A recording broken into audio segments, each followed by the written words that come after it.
నమస్కారం భక్తులారా, welcome to భక్తి క్రోనికల్ ఛానల్.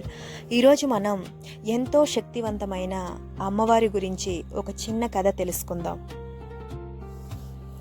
ఈ సృష్టిలో అధర్మం పెరిగింది. మహిషాసురుడు అనే రాక్షసుడు దేవతలను ఓడించి స్వర్గాన్ని ఆక్రమించాడు. దేవతలు బ్రహ్మ, విష్ణు, మహేశ్వరులను ప్రార్థించారు. వారి శక్తుల సమ్మేళనంగా ఒక దివ్యమైన ప్రకాశం వెలిసింది. ఆ ప్రకాశం నుంచి అవతరించిందే మన అమ్మ దుర్గాదేవి. అమ్మకు 8 చేతులు, ప్రతి చేతిలో ఒక దివ్య ఆయుధం.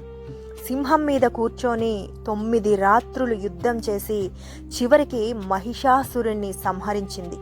ఇది కేవలం రాక్షసుని మీద గెలుపు కాదు, మనలోని భయం, అహంకారం, నెగిటివ్ ఆలోచనల మీద గెలుపు. దుర్గాదేవి అంటే అర్థం మీకు తెలుసా?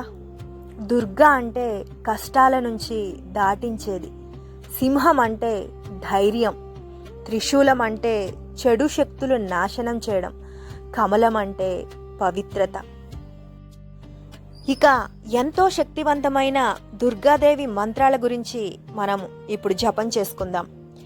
బీజ మంత్రం: ఓం ధుం దుర్గియై నమః. ఓం దుం దుర్గియై నమః.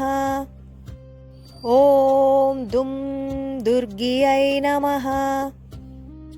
ఓం దుం దుర్గియై నమః. ఓం దుం దుర్గియై నమః. ఓం దుం దుర్గియై నమః. ఓం దుం దుర్గియై నమః. ఓం దుం దుర్గియై నమః. ఓం దుం దుర్గియై నమః.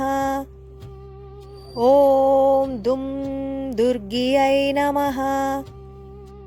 ఓం దుం దుర్గియై నమః. ఓం దుం దుర్గియై నమః. మీరు కూడా ఈ మంత్రాన్ని జపం చేయండి. 11 సార్లు లేక 21 లేదా 108 సార్లు. ఈ మంత్రం వల్ల ప్రయోజనం ఏంటో మీకు తెలుసా? భయం తొలగుతుంది, ఆత్మవిశ్వాసం పెరుగుతుంది, నెగిటివ్ ఎనర్జీ దూరం అవుతుంది. ఇక మరో శక్తివంతమైన దుర్గాదేవి గాయత్రి మంత్రం జపం చేద్దామా? ఓం కాత్యాయనాయ విద్మహే కన్యాకుమారి ధీమహి తన్నో దుర్గి ప్రచోదయాత్. ఇక ఈ మంత్రం యొక్క ప్రయోజనం ఏమిటో తెలుసా? జ్ఞానం, శక్తి, మనశ్శాంతి. ఈ మంత్రాలతో పాటు మరో అద్భుతమైన శక్తివంతమైన ఒక మంత్రం ఉంది, అదే రక్షామంత్రం. ఇప్పుడు నేను చెప్తాను, మీరు జపం చేయండి. సర్వమంగళ మాంగళ్యే శివే సర్వార్థ సాధికే శరణ్యే త్రయంబకే గౌరీ నారాయణే నమోస్తుతే. ఈ మంత్రం చదవడం వల్ల ప్రయోజనం ఏమిటో మీకు తెలుసా? రక్షణ, కుటుంబ శాంతి, దైవ కృప. ఈ మంత్ర సాధనలు ఎలా చేయాలంటే, ఉదయం లేదా సాయంత్రం శుభ్రమైన ప్రదేశంలో ఒక దీపం వెలిగించుకొని 3 సార్లు లోతుగా శ్వాస తీసుకొని 11 సార్లు లేదా 21 లేదా 108 సార్లు జపించాలి. చివర్లో అమ్మకు కృతజ్ఞత చెప్పాలి.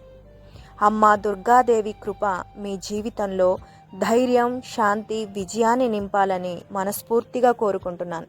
జై దుర్గామాత. రేపు మరొక అద్భుతమైన మంత్రంతో భక్తి క్రోనికల్ ఛానల్లో తిరిగి కలుసుకుందాం. Thank you. ఈ వీడియో నచ్చితే లైక్ చేయండి, షేర్ చేయండి, సబ్స్క్రైబ్ చేసుకోండి. Thanks for watching.